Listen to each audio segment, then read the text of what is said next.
It can be lonely at the top. We all know what it's like to lead and own a business and wanting to scale, but finding yourself at a glass ceiling.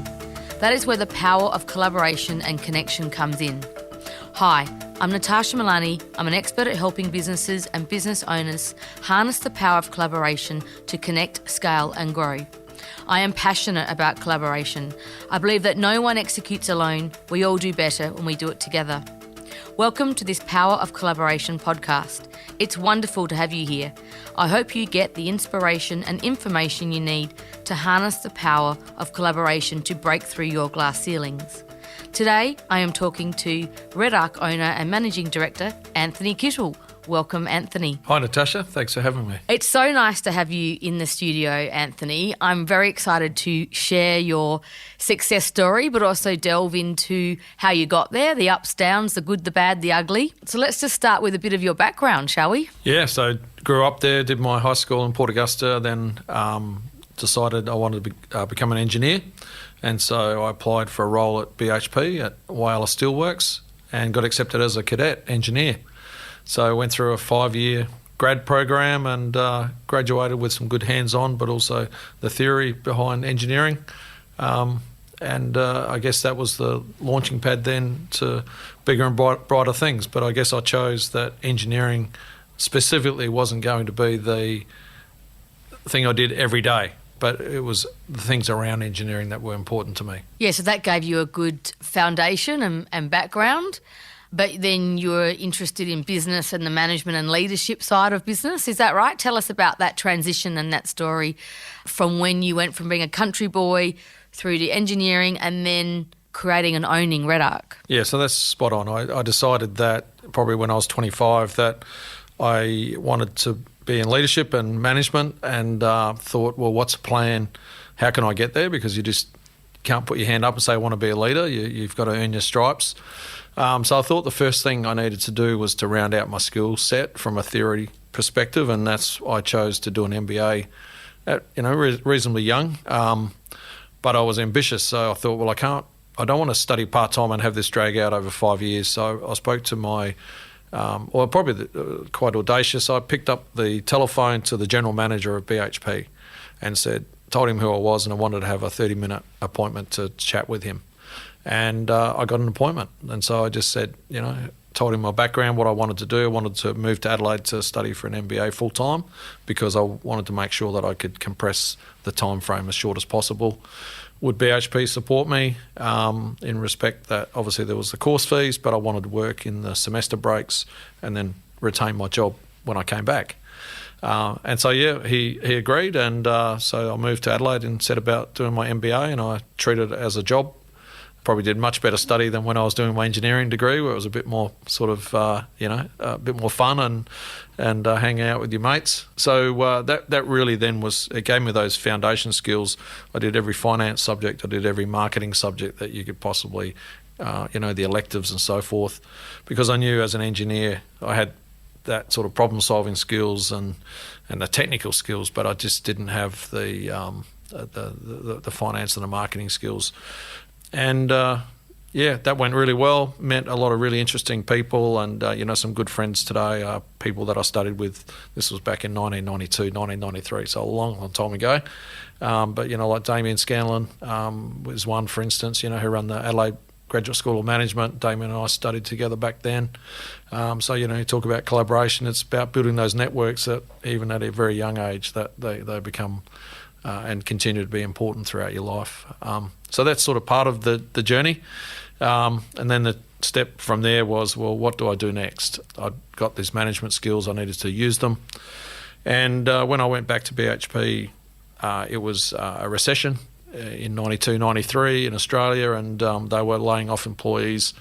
And my manager at the time said to me, look, if you can find a better job, then he'd encourage me to take it. But if not, he had a job, a management role for me there at BHP, and I'm not sure if that was within his remit to say that, but we had a good relationship, and it was the best piece of advice that I got. So I found a role down here in Adelaide, working for a manufacturing company called Arrowcrest Group, ROH Wheels, and pretty much walked in as a project engineer within 18 months I was manufacturing manager, and then within another 18 months I was general manager. So I was able to really quickly get runs on the board and be a general manager of what's called their aftermarket wheel division. So we made the wheels, the stylish wheels that you see in your Bow Repairs and Bob Jane's and those sorts of tyre shops. But it was an outstanding role because it gave me international selling experience, marketing. We were sponsoring different car races.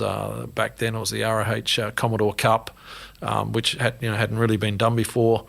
But I got to go lots of different countries representing the company, running a manufacturing plant. So building these skills, which I use every single one of them today, 20 years later. So I then worked as a GM there until I was 32 and decided that I wanted to go into business myself.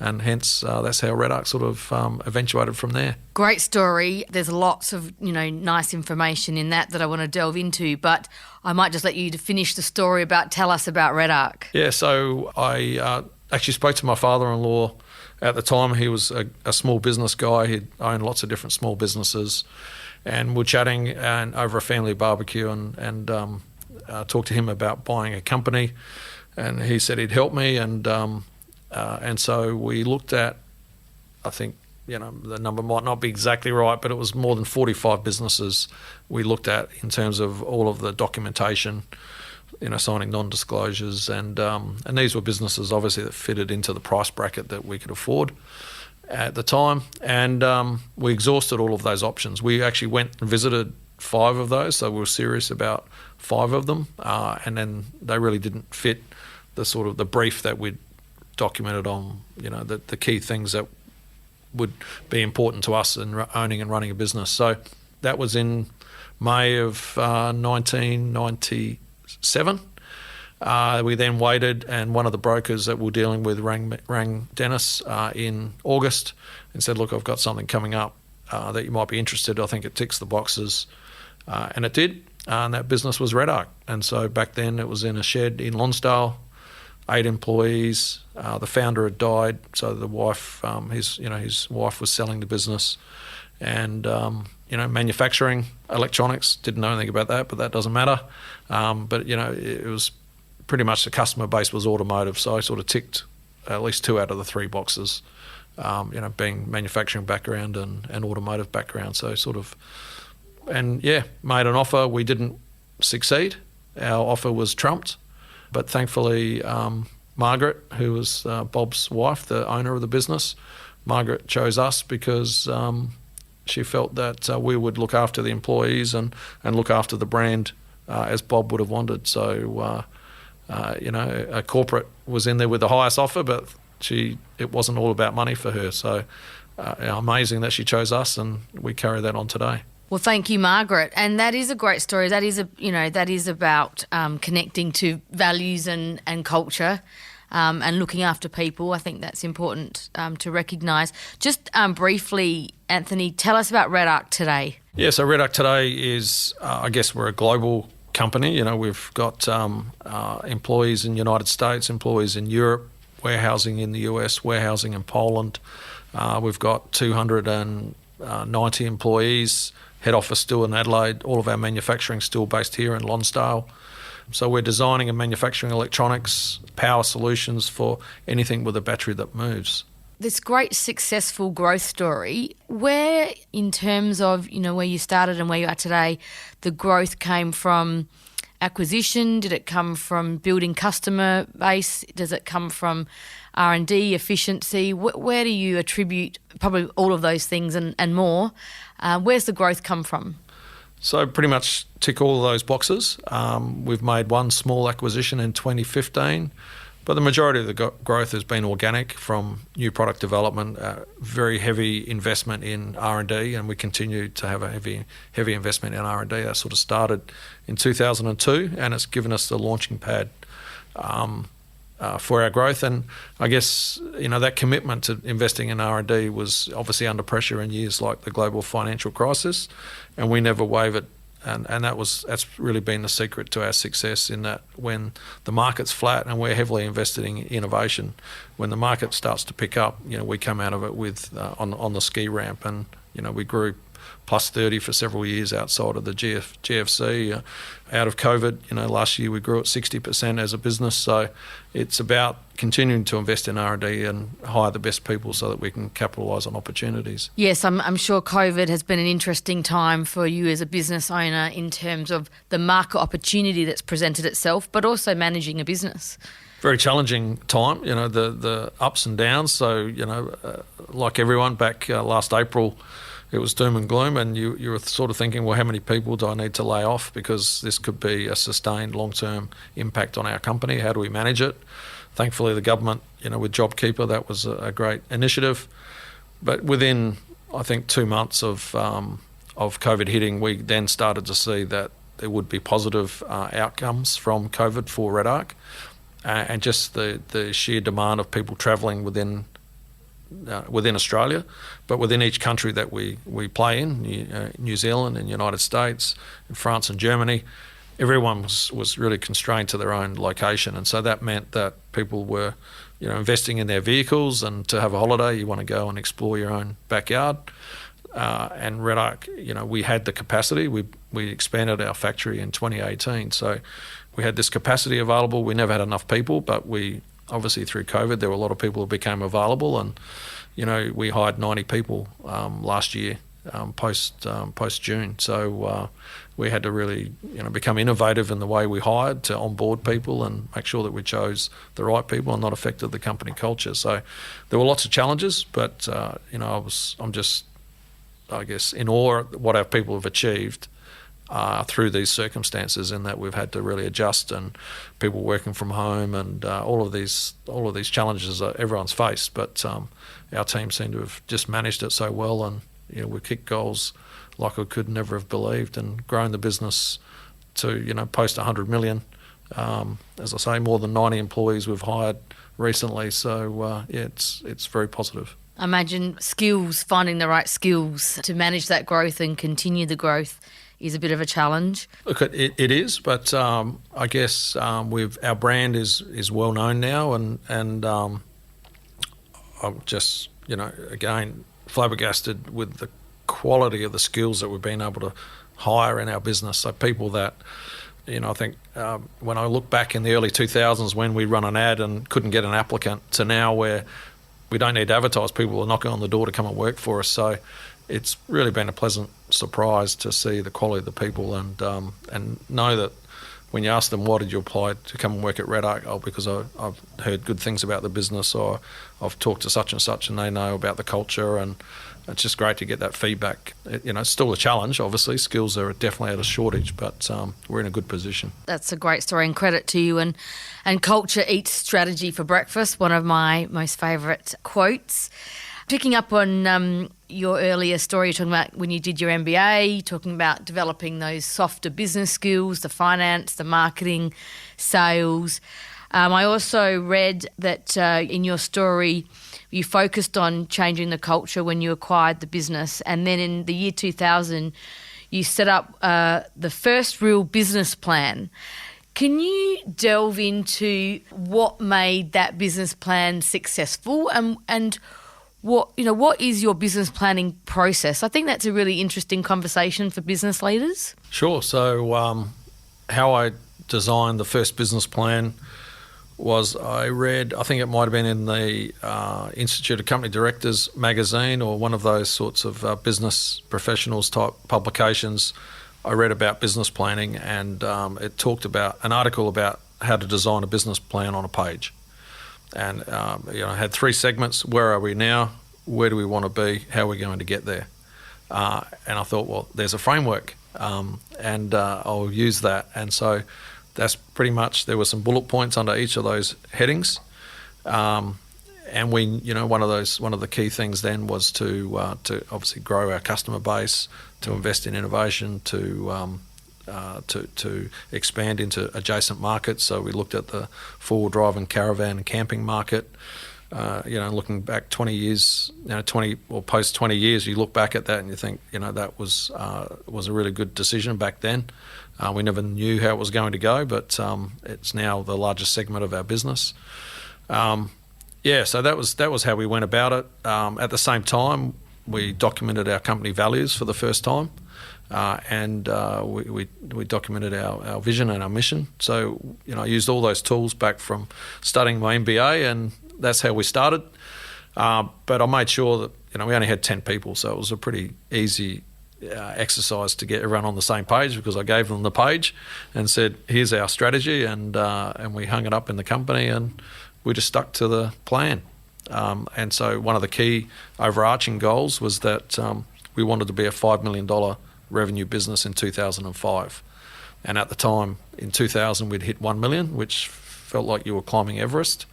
So we had this, audacious plan, and as Bob Beaumont says, don't dream big, dream huge. And that's what it felt like. But in 2005, we hit $5,020,000 revenue. Hit the mark.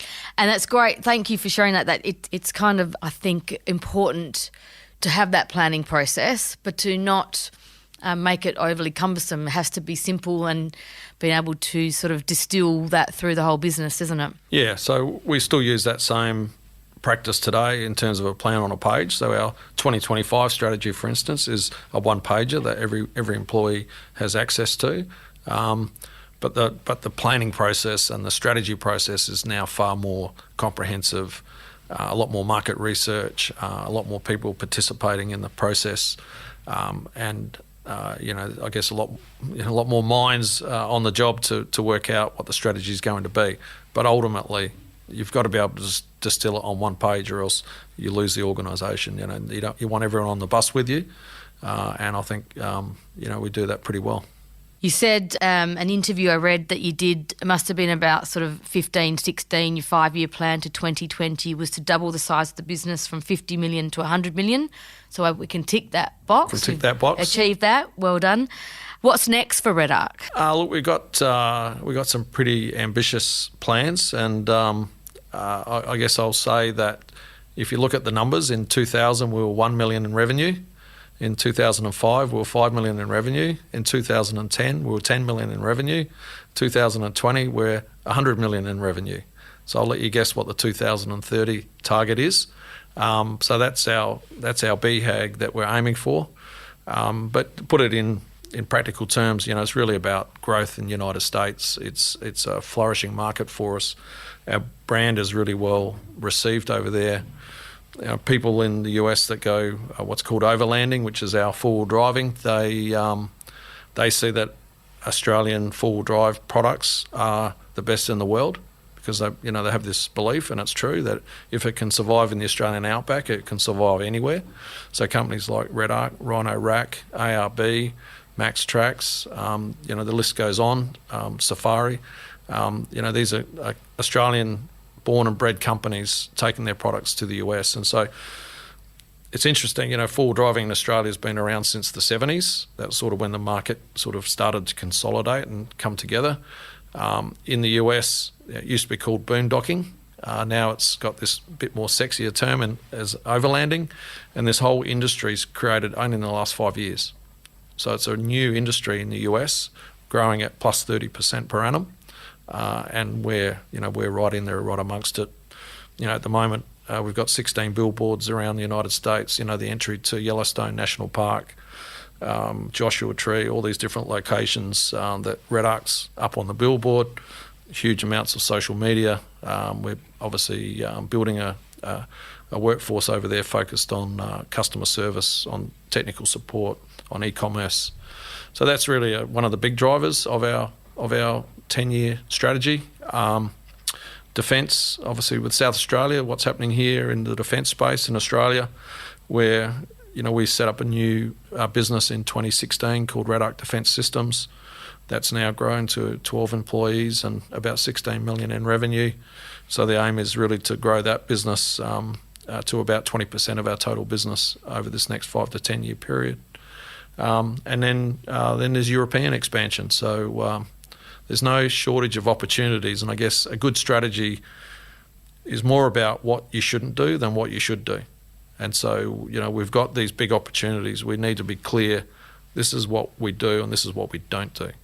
Because the hardest thing's saying no and getting distracted. So I think that's a good plan, is, knowing what to say no to. So I think we've defined that particularly well, and get on with the main game. And so it's about investing in those three big opportunities. I love that. A good strategy is about knowing what to say no to, and as much as what you want to say yes to, it's about what you say no to. So you talk about export, global markets, and customising for those markets, talk about different industry sectors. In this podcast, we focus on collaboration. Can you share with us, in terms of your growth, whether it be that global expansion or whether it be into another industry like defence, where does collaboration play a role for you? Permeates all of those areas. A couple of examples that where collaboration has been important is, I met a gentleman in the US in around 2010. We got them they were a specialist, had some specialist technology that needed to integrate into one of our products. So we engaged them as an R&D activity in the US, and they designed a component that fitted into a larger Redarc product. So we built a relationship, and I went and visited and stayed at his house, and played golf and had meals together. And I said I wanted to expand into the US. He had spare land and spare warehousing capability, so they act as the Redarc North American warehouse. He's got a couple of staff that are basically full-time Redarc employees. We pay them a fee, and they answer the phone as Redarc.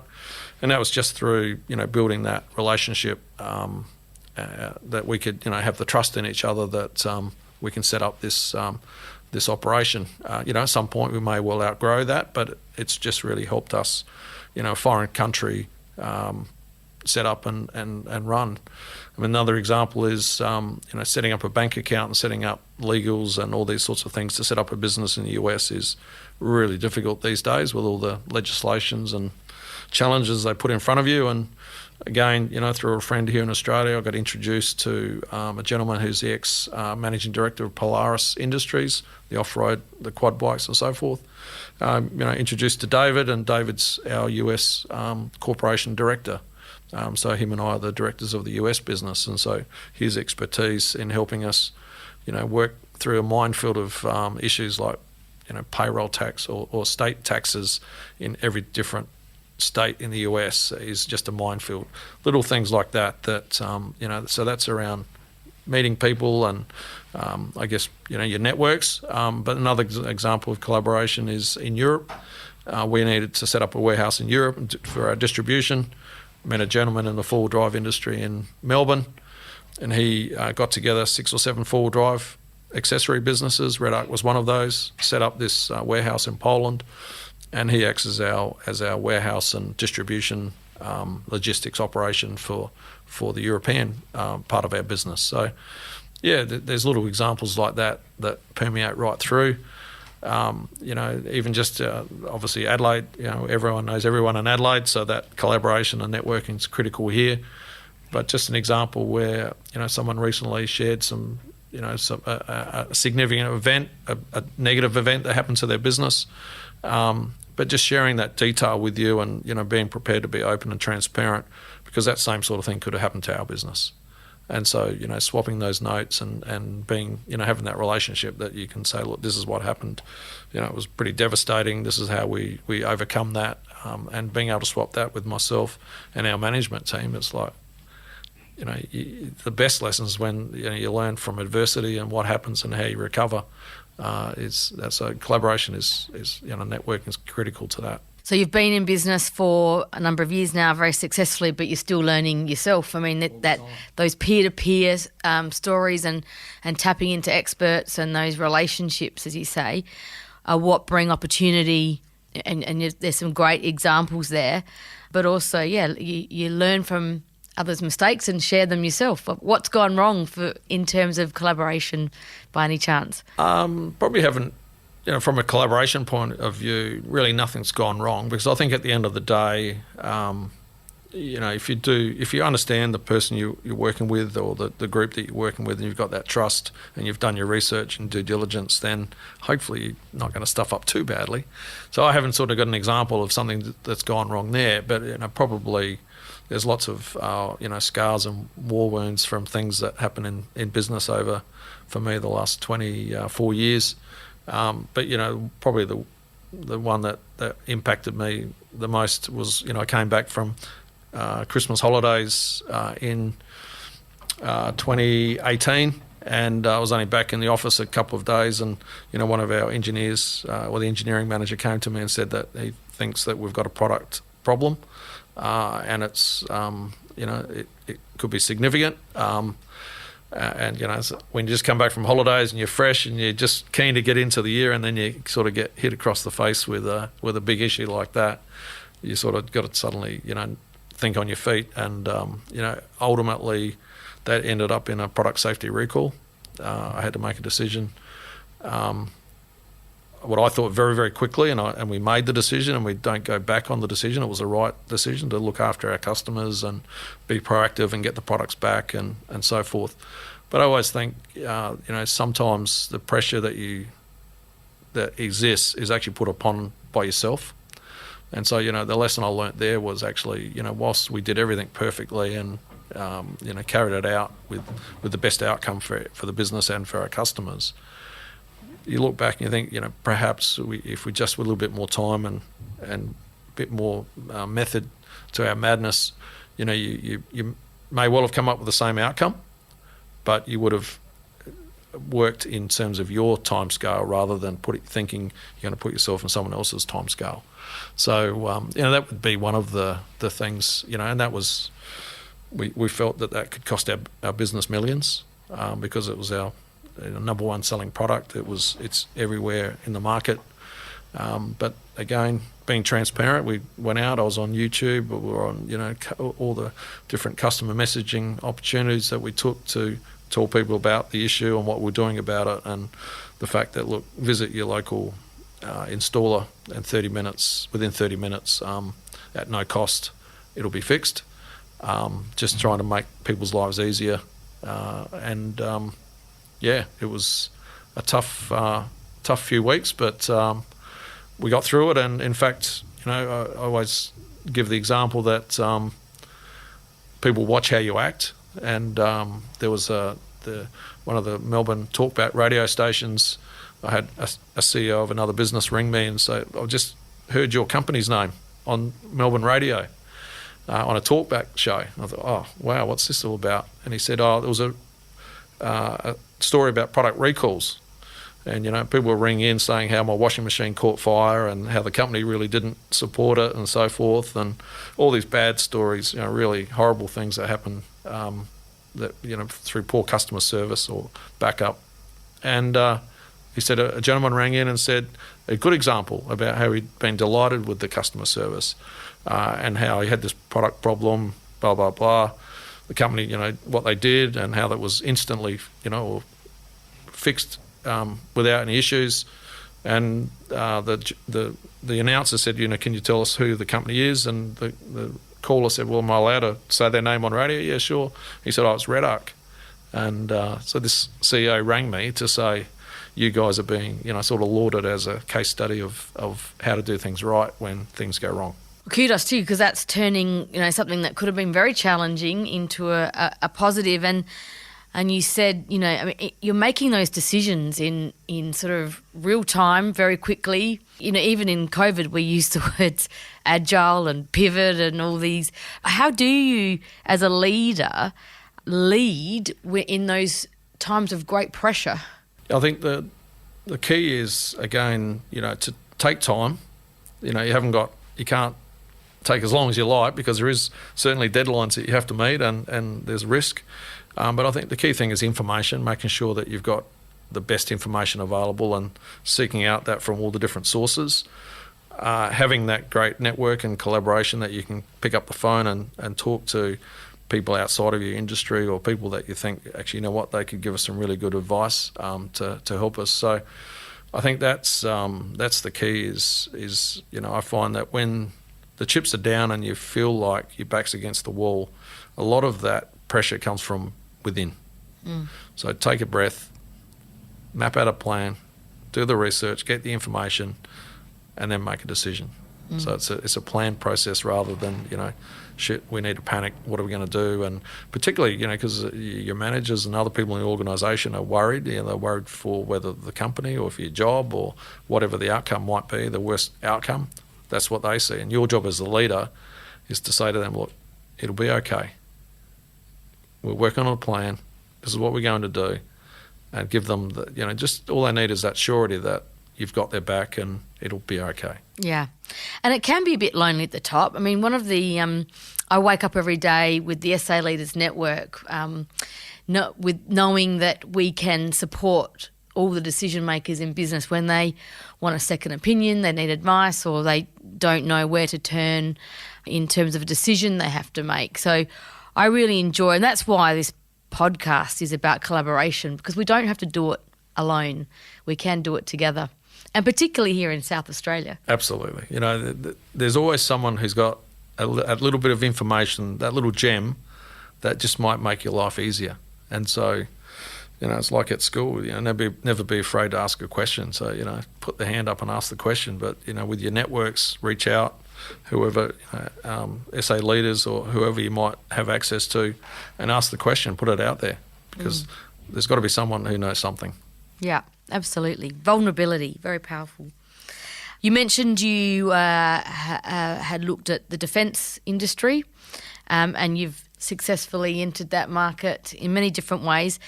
Did collaboration play a role there? I imagine that's quite when you venture into the defence sector, there's a lot of compliance. It's a new industry. Tell us that story. Yeah, so the first thing we did was to engage an expert, someone who knew a lot more about that industry sector. And the defence industry is very much like any sector, I guess, where you need to have someone with the inside knowledge of how it works who can guide you. So that was our first step, was to hire that expert and seek their advice and start to develop a plan. So the plan on a page on how we're going to get into the defence game. And then, the networking and the collaboration is critical in terms of, joining up with industry groups and networking, getting out, meeting individuals, touring other businesses that are in the industry. So we did all of that, and it took much longer than we expected to come up with what's our plan and what's our strategy for us to be successful. And even now, the first piece of advice I got was that defence is a marathon, not a sprint. And that was a great piece of advice. And I, whenever I get frustrated or, think the results aren't happening quickly enough with our defence move, remember that it's a marathon, not a sprint. We're in this for the long game, and it's very easy, when you're investing, you're not getting an outcome as quickly as you'd like, to say, well, that's enough, we're going to pull the pin. So I think that other piece of advice about, you got to persist and see it through, and the results will come, and they have. You've mentioned, and your story is when you read about the growth of Redarc, you've invested. You've invested in infrastructure, you've invested in R&D, you've said you've invested in people. Talk to me about some of the, the investments, and then you've also said at a point you have to pull the pin when it's not working. Just share some insights more into where you play and where you've chosen not to in that context. Yeah, so we've, as you mentioned, we've made some fairly strategic investments, and it's we haven't had outside investors come into our business. It's Michelle and I own the business 100%. I think back in 2005 we were a $5 million revenue company, as I mentioned. And then we made a call to build our own facility. We'd been leasing buildings and modifying things to make it do. And as you're growing, it gets even harder. So we decided to buy some land and invest in a facility. And $5 million was the investment amount. So we're a $5 million sales generation business, and we're going to invest $5 million in a new factory. And so that was a real roll of the dice. So I guess that was the first major call to know that I was playing outside of my comfort zone, and I needed help. So we set up an external advisory board. Then I went out and again through networks, found the best people I could find in our industry sector to come on board and support us and support me whilst I was making these crazy decisions. So that was sort of one of the first ones, and that went exceedingly well.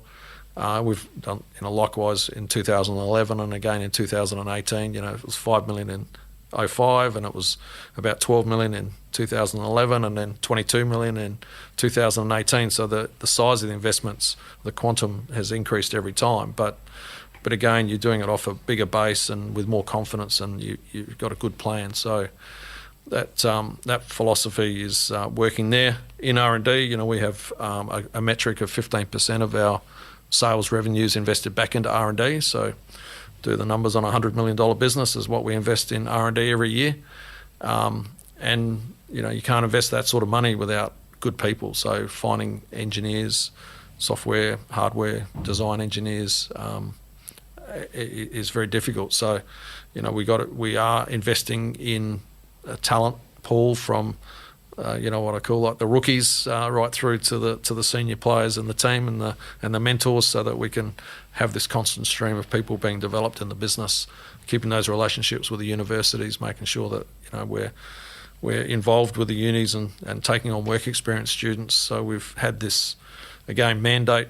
All of us had done work experience at some stage. I was a year 10 work experience student.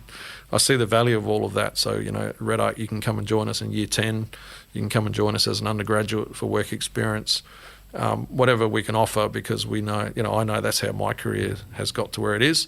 So we do that for all of the people in our company, and it just helps us attract and retain talent to be able to support that, investment in innovation. And as I say to our people, we will never be the lowest cost producer. All of our competitors, or not all, but majority are going to be producing in low cost countries. We're the only manufacturer of our type in Australia. So we've got to employ the smartest people and create the best technology. That's how we'll be competitive. That's really our approach. Interesting. You're the only manufacturer of your type in Australia. I love how you use the university. That's an example of collaboration, because that's developing those pathways and tapping into the skills and the R&D even within the university sector, I think is important. And that 15% metric, I think that's a learning for anyone listening to think about how they determine where they invest in R&D in their business. Yeah, so I researched, what's typically in our industry sector and technology space, what are people investing in R&D? And in our sort of area, it was somewhere between the better companies, maybe 3 to 6% of their revenue back into R&D. So I thought, well, if we're going to be the best, then we've got to do at least double. Why not? We'll do triple. And I love that. And that way we know, but you got to make that investment work. To come up with the best ideas and execute them well, it's a process. And so we've really developed a really comprehensive product commercialisation process to support that investment. That's great. And that, I guess the fact that you've put that robust process around it is what drives the outcome. That's right. Yeah. So it's got to be repeatable. And, like we talked about, you got to know when to say no. So we've got, a whole series of gates and metrics that decide, is it a good investment or is it not one that we should pursue? And so lately, because we're so busy and we've got so many opportunities, there's more no's than yeses. I was going to ask you actually what the percentage would be, but more no's than yeses. There's more no's. I couldn't. It'd be an interesting stat to get, but definitely we're saying no more often than saying yes. Which sometimes I know when we're a small company and you're hungry and it's about putting food on the table, you don't say no to anything. But sometimes that's to your detriment, because you spread yourself too thin, and you're trying to be all things to all people. So it's certainly as you get bigger and I guess older and wiser, you can make those decisions a bit more readily. Yeah, it's interesting. I was having a conversation with a business owner of late as part of them presenting their strategy for peer review, which is important, that peer review process.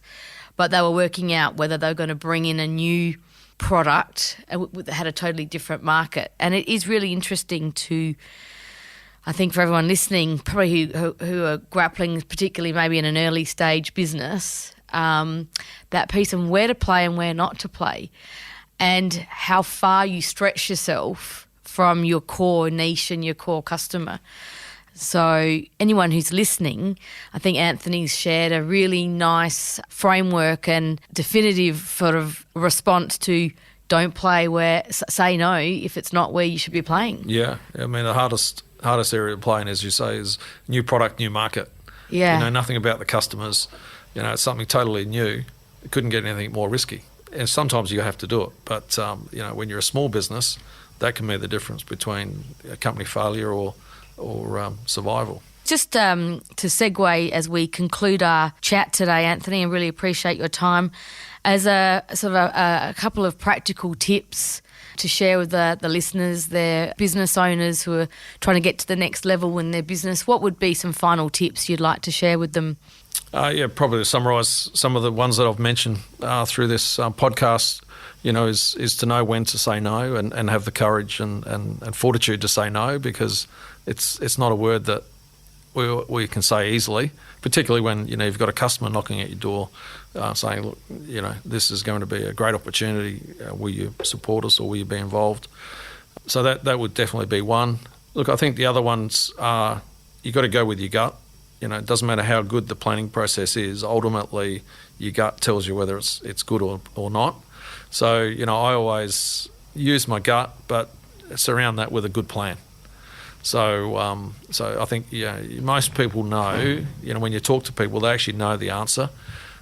You're just the sounding board to bounce those ideas off so that they can either, you know, confirm or otherwise their intention. But most people I speak to, they actually know what the right decision is. So it's you know, it's your gut and that experience that tells you what to do. And then lastly, I think, you know, I see it many times, and in some ways it's a little bit frustrating. But as a state and as a country, if we're going to succeed, we can't have lifestyle businesses in respect that, you know, we want more owners in South Australia, more business owners, entrepreneurs are willing to get out there and have a crack and invest and go for growth. I think, you know, when I was interviewing a couple of young engineers just recently, you know, what made them join Redarc and why did they like it, you know, the first things that come out of their mouth is, you know, that we've got this ambition for growth, we've got challenges, they can see these opportunities, they can see where their career can go. So you can create a lot of, you know, dynamic environment here in South Australia. So I just encourage other business owners to get out there and take a risk and back themselves. It's a really great point. And you talk about the BHAG, think big, and I do encourage everyone listening to take that leap and take the risk, as you say. And you've done that exceptionally well and well respected in South Australia for doing that. So thanks for your time today. You shared some great stories on collaboration, some great success stories, because you went out there, you met people, you had conversations, you looked at new markets and you took the risk. So if we can just inspire everyone else to do that, we've done a good thing today. Thanks, Anthony, for your time. I really appreciate it. Thanks, Natasha. Great to be here. At SA Leaders, we're all about collaboration and community. If you're curious to know more about how we can help businesses and leaders just like you to scale and grow beyond their glass ceilings, then visit our website at www.saleaders.com.au. And please don't forget to subscribe, share this podcast with your network, and write a review if you really enjoyed it. This has been an Audiosity production. I'm Natasha Milani, and I look forward to chatting with you next time. Happy connecting, and see you soon.